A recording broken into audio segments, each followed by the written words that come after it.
Vous êtes-vous déjà demandé pourquoi, au beau milieu du printemps, avec un temps parfait et des conditions idéales, vous passez des heures sans enregistrer la moindre touche? Vous grattez le fond, centimètre par centimètre. Vous changez de couleur de leurre, vous changez de taille, mais rien n'y fait. C'est le calme plat. Et si je vous disais que le problème ne vient ni de votre matériel, ni de la couleur de votre leurre, mais d'une erreur fondamentale que 90% d'entre vous s'obstinent à faire? Oui, vous avez bien entendu. Une erreur tellement ancrée dans nos habitudes de pêcheurs qu'on ne la remet même plus en question. Dans cette vidéo, on va parler du mois de mai. On va casser une croyance tenace qui veut que le gros poisson se tienne toujours collé au fond. Je vous promets qu'après avoir compris ce qui se passe réellement sous la surface à cette période de l'année, vous n'aborderez plus jamais vos sessions de la même manière. Vous allez enfin comprendre pourquoi vos potes font du poisson pendant que vous ramenez de la vase. Alors, êtes-vous prêt à remettre en question ce que votre grand-père vous a toujours appris? Dites-moi d'ailleurs en commentaire si vous êtes de la team qui pêche lourd pour bien sentir le fond. Je suis curieux de lire ça. Pour bien comprendre pourquoi cette habitude est un poison pour vos résultats, il faut remettre les choses dans leur contexte.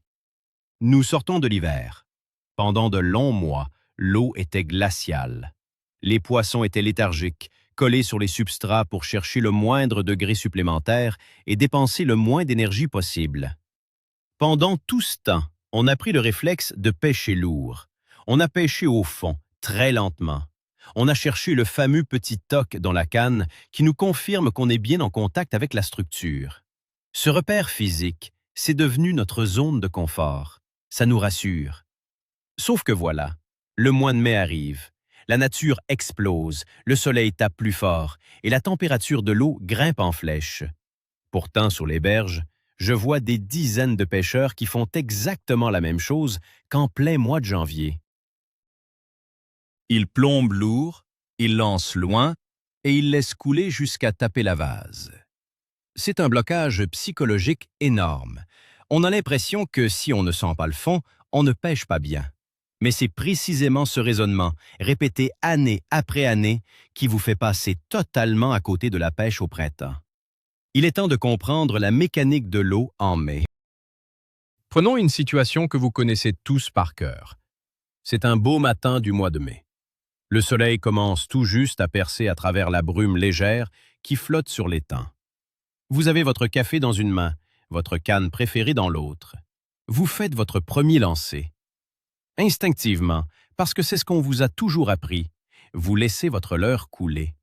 Vous attendez ce fameux petit coup dans la tresse qui vous indique que vous avez touché le fond. Vous commencez à gratter, lentement, méticuleusement. Vous vous dites que les gros poissons sont forcément là, tapis dans l'ombre, à attendre que ça passe. Mais ce que vous ne réalisez pas à cet instant précis, c'est que la vie du plan d'eau a complètement changé depuis le mois de mars. L'eau s'est réchauffée. Les petits poissons blancs, ceux qui servent de repas à nos chers carnassiers, ne sont plus du tout en bas. Ils sont remontés vers la lumière, vers les couches d'eau plus chaudes. Et devinez quoi? Les prédateurs les ont suivis. En continuant à gratter la vase avec obstination, vous pêchez littéralement dans un désert absolu. Vous passez sous les poissons. Vous pouvez avoir le meilleur leurre du monde, la couleur la plus attractive. Si vous pêchez 2 mètres en dessous de la zone d'activité, vous n'aurez absolument aucune touche. C'est une erreur psychologique forte, car le fond nous rassure. Il nous donne un repère physique. Mais en mai, ce repère est votre pire ennemi. Parlons un peu de ce qui se passe sous la surface, car c'est fascinant et indispensable à comprendre. Au mois de mai, le soleil réchauffe très rapidement les premiers mètres d'eau. C'est ce qu'on appelle la mise en place de la thermocline.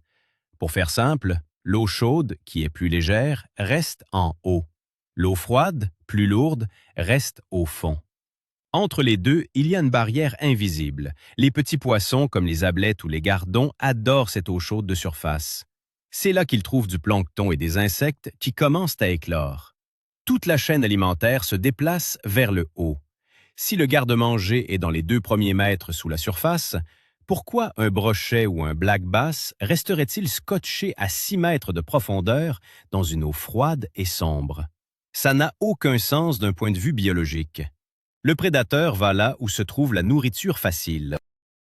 En grattant le fond, vous espérez tomber sur un poisson suicidaire ou perdu, alors que 90% de la population active nage joyeusement au-dessus de vos têtes. C'est comme chercher vos clés de voiture dans la cave alors que vous les avez laissées sur la table du salon. Il faut accepter de rompre le contact avec le fond pour aller chercher les poissons là où ils sont vraiment. Il y a un autre phénomène naturel qui rend la pêche au fond très compliquée au mois de mai, c'est l'évolution de la végétation aquatique. Pendant l'hiver, le fond était propre, souvent dégagé, avec des herbiers morts ou couchés. Mais avec l'arrivée des beaux jours et de la lumière, la photosynthèse fait son travail. Les herbiers commencent à pousser à une vitesse folle. Si vous vous obstinez à pêcher lourd et à gratter le fond, vous allez passer votre temps à ramener de la salade. Imaginez la scène. Vous lancez, vous laissez couler, vous ramenez sur quelques mètres et soudain, votre leurre devient lourd et inerte. Vous avez ramassé un paquet d'herbes vertes. Votre présentation est ruinée. Le poisson qui suivait peut-être votre leurre fait demi-tour instantanément. Pire encore, au fond de l'eau, il y a aussi la décomposition des feuilles mortes de l'automne précédent qui crée une zone très pauvre en oxygène. Les poissons fuient littéralement ces zones sans oxygène. Donc, non seulement vous pêchez sous le poisson, non seulement vous vous accrochez dans les nouveaux herbiers, mais en plus, vous présentez votre leurre dans une couche d'eau que les carnassiers évitent pour des raisons de confort respiratoire. C'est la triple peine pour le pêcheur entêté. Je sais ce que beaucoup d'entre vous vont me dire. Vous allez me parler du sambre. Ah, le fameux mythe du sandre qui vit collé au fond et qui ne mange que sur le substrat. C'est vrai que le sandre est un poisson lucifuge. Il n'aime pas la grande lumière et il passe beaucoup de temps au fond. Mais attention, le mois de mai est une période de transition majeure, y compris pour les percidés. Après la fraie, qui se termine souvent à cette période, les sandres ont faim, très faim. Et si les bancs de gardons nagent entre deux eaux, croyez-moi, le sandre va décoller du fond pour aller taper dedans. J'ai vu des pêcheurs expérimentés péter des plombs parce qu'ils grattaient le fond au vif ou au leurre souple sans succès, pendant qu'un gamin à côté sortait de superbes cendres avec un poisson nageur qui évoluait à 1 mètre sous la surface. Le sandre de mai n'est pas le sandre de janvier. Il est capable de chasse explosive en pleine eau. Si vous restez bloqué sur l'image d'un poisson feignant collé au fond, vous passez à côté de sessions incroyables. Il faut s'enlever cette idée de la tête. Le sandre suit le fourrage. Point final. S'il doit monter, il montera. Il y a aussi une question de biomécanique qui est trop souvent ignorée par les pêcheurs. Regardez bien la morphologie d'un brochet ou d'un black bass. Leurs yeux sont placés sur le dessus et le côté de la tête, jamais en dessous. Leur gueule est conçue pour attaquer des proies qui se trouvent devant eux ou au-dessus d'eux. Un carnassier est programmé par la nature pour regarder vers la surface. C'est là que la lumière découpe la silhouette de ses proies. C'est l'effet de contre-jour. Quand un petit poisson nage au-dessus d'un brochet, ce dernier voit une ombre très nette se détacher sur le ciel clair. C'est un déclencheur d'attaque redoutable. Maintenant, imaginez votre leurre sombre qui rampe sur un fond sombre, rempli de vases et de débris. Le carnassier ne le voit pas, ou très mal. Même s'il passe à quelques mètres, la perception visuelle est mauvaise. En pêchant entre deux eaux, vous offrez à votre leurre la meilleure vitrine possible. Vous rentrez dans le champ de vision naturel du prédateur. C'est une notion primordiale. Vous devez toujours chercher à pêcher un peu au-dessus du poisson, jamais en dessous. Si le poisson est à 3 mètres, pêchez à 2 mètres. Il montera chercher sa proie avec une agressivité fulgurante. Abordons maintenant le blocage psychologique du pêcheur. Je l'ai vécu. Vous l'avez vécu. On est au bord de l'eau. On a mis un leurre qui plonge à 1,50 m sur un fond qui fait 5 mètres. On mouline, on ne sent rien. Pas de cailloux, pas de branches, juste le vide de l'eau. Et là, le cerveau commence à nous jouer des tours. On se dit qu'on pêche dans le vide, qu'on perd notre temps. On a l'impression d'être déconnecté de l'action. Alors, pour se rassurer, on rajoute 5 grammes sur la tête plombée, on laisse couler plus longtemps et on retrouve enfin notre cher fond. C'est une erreur terrible. Il faut réapprendre à avoir confiance en cette pleine eau. La touche entre deux eaux est souvent beaucoup plus violente que sur le fond. Pourquoi? Parce que le poisson vient de loin, il a pris de l'élan pour intercepter sa proie, et il la coffre en plein vol sans être freiné par le substrat. C'est la fameuse touche qui vous arrache la canne des mains. Pensez à cette sensation. Imaginez que vous ramenez tranquillement votre leurre en linéaire, dans le grand bleu, et d'un coup, c'est le blocage brutal. Pour vivre ça, il faut accepter de lâcher prise, de ne plus chercher le contact rassurant du fond et de faire confiance à la couche d'eau active. Un autre exemple très parlant est celui du pêcheur au vif. Allez vous promener sur les berges d'un étang un dimanche du mois de mai. Vous verrez des bouchons partout. Observez bien le réglage de ces lignes.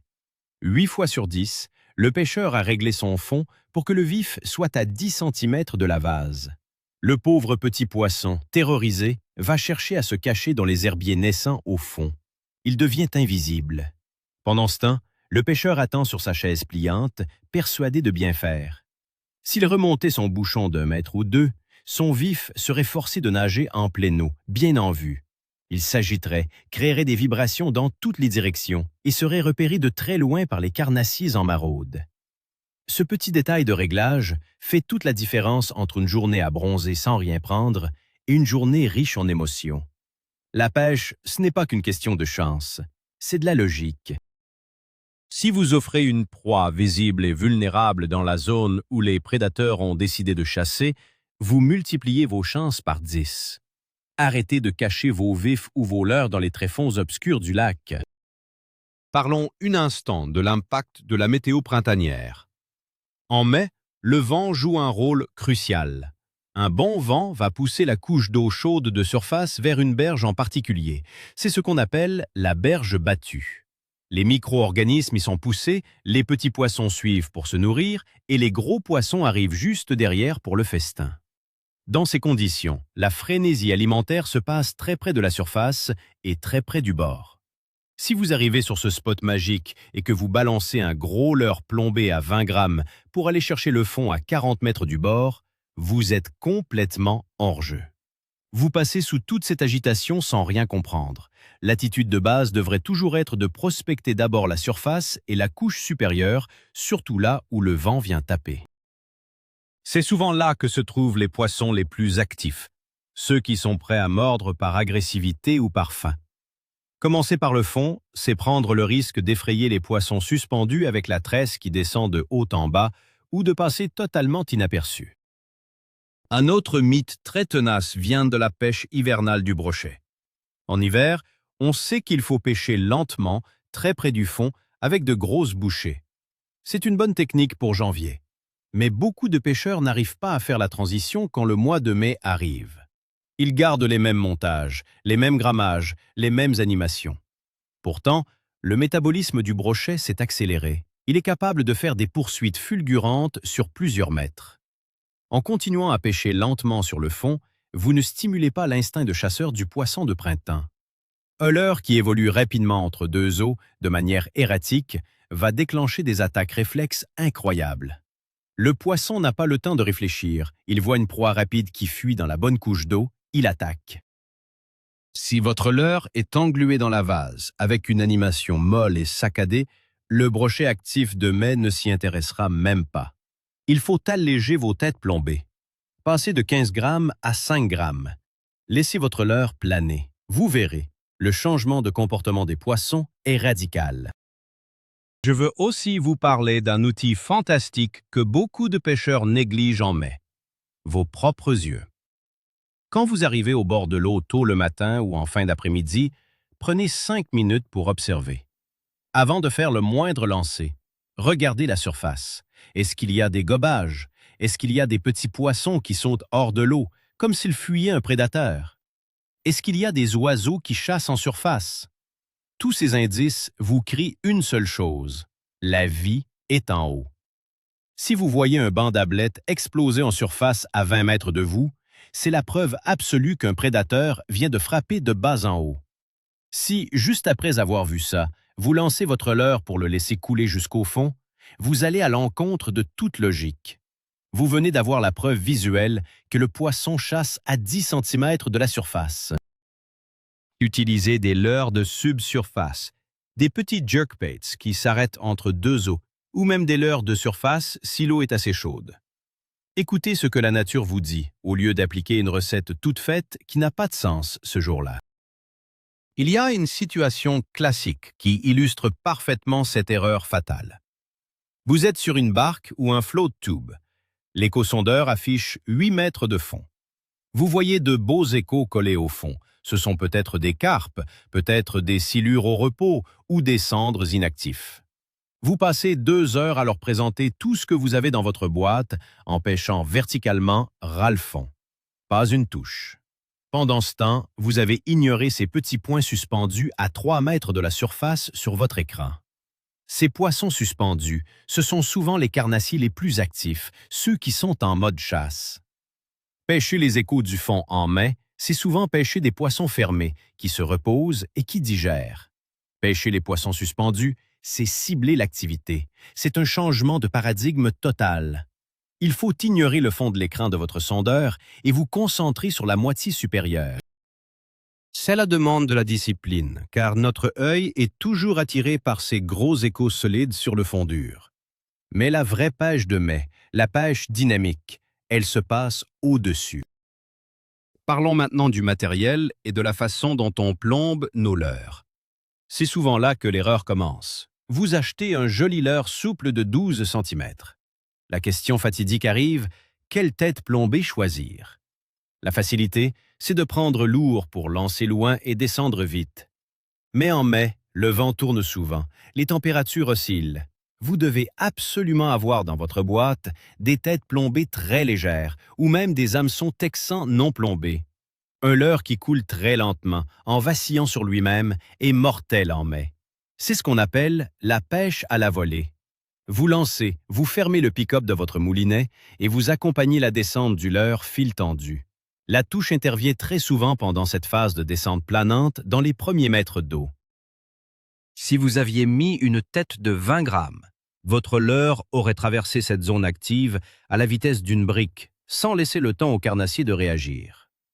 En allégeant considérablement vos montages, vous donnez vie à vos leurres dans la zone la plus cruciale. C'est une petite modification matérielle qui apporte des résultats gigantesques. J'aimerais revenir sur une vieille croyance de pêcheur. Ce fameux conseil de grand-père qui dit que les gros poissons aiment l'ombre et la profondeur. C'est partiellement vrai en plein été, quand l'eau de surface devient trop chaude et manque d'oxygène, ou en plein hiver. Mais au mois de mai, l'eau de surface n'est pas encore caniculaire. Elle est juste douce, exactement à la température préférentielle de nombreuses espèces. Les herbiers ne sont pas encore assez denses pour offrir des zones d'ombre massives au fond. Le poisson n'a donc aucune raison physiologique de fuir la lumière à ce moment de l'année. Au contraire, il en profite. Se débarrasser de ces vieux dictons est essentiel pour progresser. La pêche moderne nous a appris à lire l'eau différemment. Ceux qui refusent d'évoluer et qui restent figés sur des croyances d'un autre temps sont ceux qui se plaignent le plus souvent que le poisson a disparu ou que la lune n'était pas bonne. La lune n'a rien à voir avec le fait que vous pêchiez 3 mètres en dessous des poissons actifs. La remise en question est le meilleur outil du pêcheur sportif. Imaginez la frustration d'un pêcheur du bord qui n'a que des leurres qui plongent très profondément. Il arrive sur un poste magnifique au mois de mai. Les bordures sont bordées de roseaux, l'eau est claire. Il sait que débrocher ce poste-là. Il lance son gros crankbait conçu pour gratter le fond. Dès les premiers tours de manivelle, la bavette immense du leurre l'entraîne directement dans le fond vaseux. Le leurre perd toute son action vibratoire, ramasse une vieille branche et remonte misérablement en surface. Le pêcheur vient de tuer son poste. S'il avait choisi un crankbait de subsurface ou un spinnerbait ramené assez vite juste sous la pellicule de l'eau, il aurait pu déclencher un poisson posté dans les roseaux, prêt à jaillir vers le haut. Le choix du leurre dicte la profondeur, et en mai, vous devez absolument bannir temporairement les outils conçus pour le dragage des profondeurs. Réservez-les pour la fin de l'automne ou l'hiver. Faites le tri dans vos boîtes. Avant de partir à la pêche en mai, mettez de côté les têtes plombées massives et les poissons nageurs à grande bavette. Forcez-vous à pêcher léger. Et que dire de l'après-midi, quand le soleil est à son zénith? Souvent, les pêcheurs font une pause ou arrêtent de pêcher en se disant que le coup du matin est passé et que les poissons dorment au fond. C'est une énorme erreur. Au mois de mai, le soleil de l'après-midi réchauffe encore plus les bordures peu profondes. C'est souvent entre 14 heures et 17 heures que l'eau atteint son pic de température journalier. C'est le moment précis où les petits alevins se rassemblent dans 30 cm d'eau. Et que font les brochets? Ils s'approchent furtivement de ces bordures très peu profondes. Si vous continuez à lancer au large et à chercher le fond dans 5 mètres d'eau, vous avez tout faux. La pêche de l'après-midi en mai se fait souvent quasiment dans vos bottes, dans très peu d'eau. Il m'est arrivé de voir des chasses de brochets dans 20 cm d'eau. Le dos du poisson sortait presque à l'air libre. Pour pêcher ces zones, il faut du matériel léger et des leurres qui n'accrochent pas. L'obsession du fond profond vous aveugle et vous empêche de voir les opportunités qui se trouvent littéralement à vos pieds. Parlons aussi des vibrations. Quand vous pêchez au fond, votre leurre tape le substrat. Ça crée des signaux spécifiques, parfois sourds, parfois aigus selon le fond. Mais au mois de mai, avec le développement de la vie aquatique, l'eau est pleine de bruits naturels. Les insectes, les batraciens, les bancs de poissons blancs. C'est un brouhaha constant dans la couche d'eau supérieure. Un carnassier à l'affût écoute cette symphonie. Si vous voulez vous faire remarquer, votre leurre doit évoluer dans la même couche d'eau que ces bruits naturels. Un leurre qui passe entre deux eaux, en déplaçant beaucoup d'eau, va envoyer un signal clair de proie isolée ou blessée dans la zone de confort du prédateur. C'est l'appel du repas facile. Si vous grattez le fond, vos vibrations sont souvent étouffées par la vase ou bloquées par les premiers herbiers. Le message n'arrive pas jusqu'au poisson actif. Vous êtes sur une fréquence radio que personne n'écoute. Changer la hauteur d'évolution de votre leurre, c'est comme monter le volume d'une musique lors d'une fête. Soudainement, tout le monde vous entend. Il y a aussi une dimension tactique très intéressante liée à la lumière. L'eau agit comme un filtre pour les couleurs et la lumière. Plus vous descendez, moins il y a de lumière, et plus les couleurs disparaissent. Au fond de l'eau, même en plein jour, tout devient grisâtre ou verdâtre. Si vous avez investi dans de superbes leurres avec des reflets holographiques, des couleurs vives ou des détails réalistes, c'est un pur gaspillage que de les cacher dans l'obscurité du fond. Ces leurres sont conçus pour jouer avec la lumière du soleil. En les faisant évoluer dans les 2 premiers mètres d'eau, chaque rayon de soleil va faire flasher votre leurre, créant des éclairs lumineux visibles à des dizaines de mètres par les carnassiers. Cet effet flash est un des déclencheurs d'attaque les plus puissants en eau claire au printemps. En grattant le fond, vous privez votre leurre de son pouvoir d'attraction principal. Vous réduisez son efficacité à néant. Laissez vos leurres capter la lumière, laissez-les briller sous la surface. C'est comme ça qu'ils tromperont la méfiance des gros poissons. Je voudrais aussi aborder un cas très spécifique de la pêche au leurre souple en mai. L'animation en linéaire. Trop de pêcheurs pensent que le linéaire consiste à ramener bêtement son leurre en moulinant au hasard. C'est faux. Le linéaire parfait au printemps demande une concentration extrême. Vous devez lancer, compter les secondes pour estimer la profondeur de votre leurre et commencer à mouliner avant qu'il ne touche le fond. Le but est de tracer une ligne horizontale parfaite au-dessus des herbiers ou au milieu de la colonne d'eau. C'est une pêche de contrôle. Vous devez sentir la caudale de votre leurre battre la mesure. Si vous touchez le fond, vous moulinez trop lentement ou vous êtes trop lourd. Si votre leurre perce la surface, vous moulinez trop vite. Trouver le bon équilibre pour rester dans cette fameuse « strike zone » entre deux eaux, c'est l'essence même de la pêche moderne en mai. C'est une technique qui demande de l'entraînement et une bonne compréhension de l'hydrodynamique de vos leurres. Mais c'est infiniment plus gratifiant et efficace que la méthode de la vieille école qui consiste à laisser couler comme un plomb. Vous l'avez sans doute remarqué, mais pêcher entre deux eaux change aussi radicalement votre ferrage. Quand vous pêchez très profond et loin, votre tresse ou votre nylon forme souvent un arc de cercle dans l'eau à cause du courant ou du vent. Quand la touche survient, vous devez compenser cette bannière détendue par un ferrage monumental, avec le risque de rater le poisson ou de lui arracher la gueule. En pêchant plus haut dans la colonne d'eau, votre ligne est généralement beaucoup plus tendue et directe vers le leurre. Le contact est immédiat. Souvent au printemps, les touches sont des attaques réflexes tellement violentes que le poisson se ferre tout seul en se retournant. Votre rôle est juste d'accompagner le mouvement et de garder l'attention. C'est une pêche beaucoup plus sensitive et nerveuse.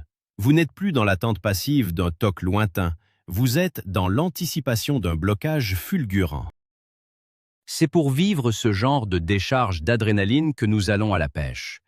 Ne vous privez pas de ces sensations en restant obstinément accroché au fond de votre lac de barrage ou de votre étang. En résumé de cette grande réflexion, le mois de mai est le mois du réveil de la couche supérieure de l'eau.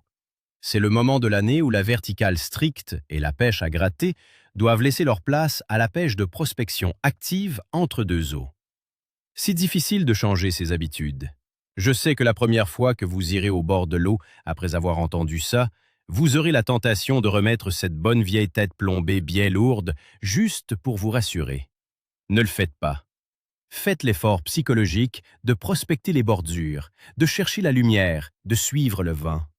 Pensez comme un prédateur affamé qui sort de l'hiver. Vous ne chercheriez pas un repas froid dans une cave obscure. Vous iriez au soleil, là où se trouve le buffet à volonté. Soyez là où la vie foisonne.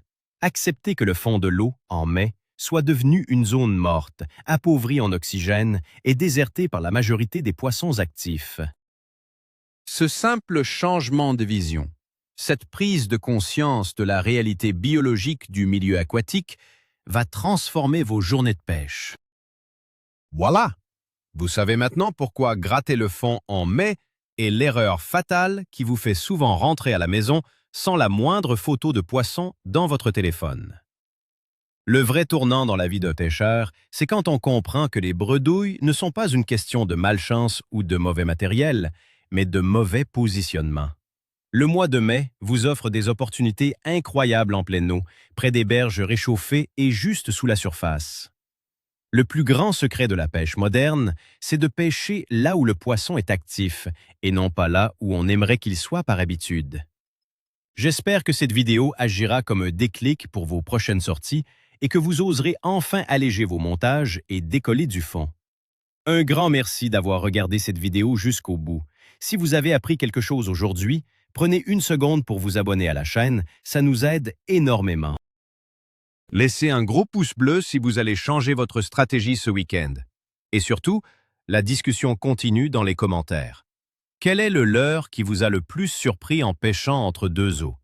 Racontez-nous ça, on a hâte de lire vos histoires.